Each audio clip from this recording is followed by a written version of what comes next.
Hallo und herzlich willkommen zur Pressekonferenz bei den Iserlohn Roosters im Anschluss an die Partie gegen die Krefeld Pinguine. Ich begrüße unsere Gäste aus Krefeld, ganz besonders unsere beiden Trainer zu meiner Rechten, von unseren Gästen Ricardo aus Krefeld und zu meiner Linken Doug Mason, den Coach der Iserlohn Roosters.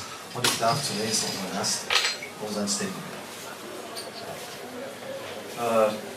It was a real good hockey game. I mean, it's always, we know Iserlohn is a tough building to win in. I know that when I coached 2 years ago, what a great building it is to play in. And so you always know that if you're not ready for the game, you're not going to win. And we were fortunate tonight. We were focused. Again, you know, mixing, matching lines and different people playing different places, but the guys just respond. They work hard. They played the system very well tonight. You know, we got some key saves at a critical time, but I was really pleased the way we started the game, and you know, to be able to hang in there in the end and get 3 points. That's the most important thing. But we're also, some players on our team are developing pretty good at this point too, which some of the younger players like Pascal Zerzin and Rock Dakar, some of these young players are getting a real eye-opening to the DEL here through a tough time here with our team also. So it's good. I'm just happy, and again, it's always nice to be in Iserlohn, and Doug's done a nice job here at the start of the year with this team, that's for sure. Vielen Dank. Also, Rick sagt, er hat ein gutes Spiel gesehen und er weiß, es ist immer schwer in Iserlohn zu gewinnen, aber wir waren, und hier musst du bereit sein, wenn du gewinnen willst, und seine Mannschaft war heute bereit. Er hat die Reihen durchwechseln müssen. Und zur rechten Zeit hat er auch einige Schlüsselsaves von Skolenko gesehen.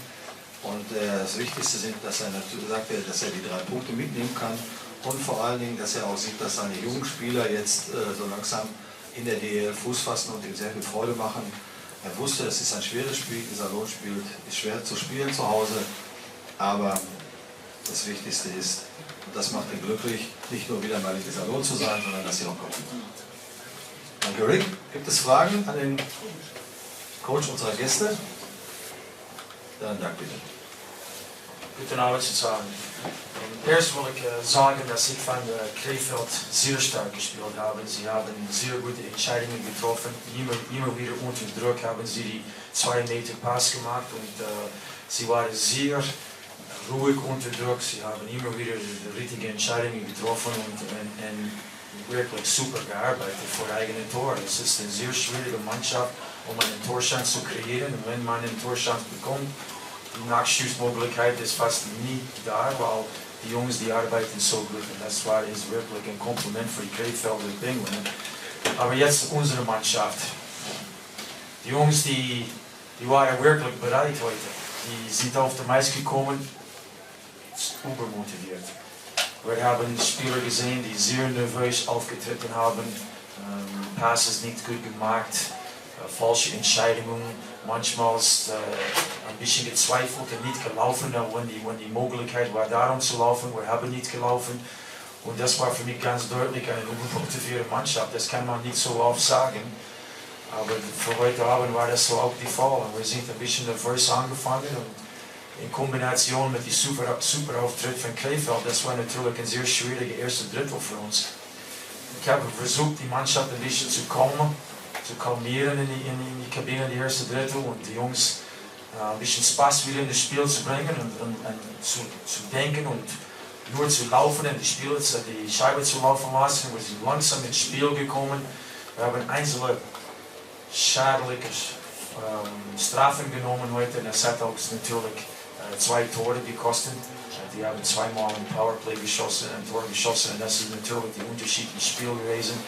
Aber langsam sind wir doch immer wieder besser im Spiel gekommen, und die Desperation bei den Jungs war immer wieder da, wie Freitag gegen Hamburg, aber es ist natürlich eine Geschichte von zu wenig, zu spät. Und das ist etwas, was wir müssen hier von aufbauen. Wir haben einzelne verletzte Spieler jetzt von dem Spiel heute Abend. Wir gehen wahrscheinlich nach Wolfsburg nur mit 9, aber das ist immer wieder etwas, was eine Mannschaft gegen Widerstand als eine Mannschaft bekommt über den Saison. Ich habe keinen Vorwurf von der Mannschaft heute. Die haben gewollt, aber die Nervosität hat ein bisschen beherrscht in den ersten 20 Minuten. Das hat uns das Spiel gekostet. Ein Kompliment an Rick, ein Krefeld-Team und für uns die Kampf geht weiter Freitag in Wolfsburg. Dankeschön.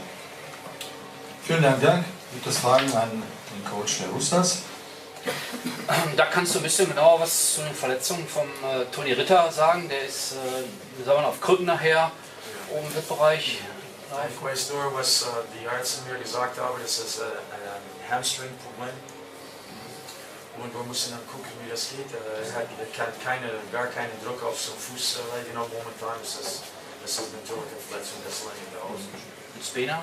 Spina ist ein Schuss, wir müssen Röntgen machen natürlich, um zu gucken, wie die Fuß ist. Aber er hat auch einmal probiert in die dritte Drittel und das ging gar nicht. Und ja, wenn man einen Rückstand hat von 2:0, ist ganz schnell in der dritten Drittel. Es lohnt sich nicht, um ein Verletzungsspiel auf die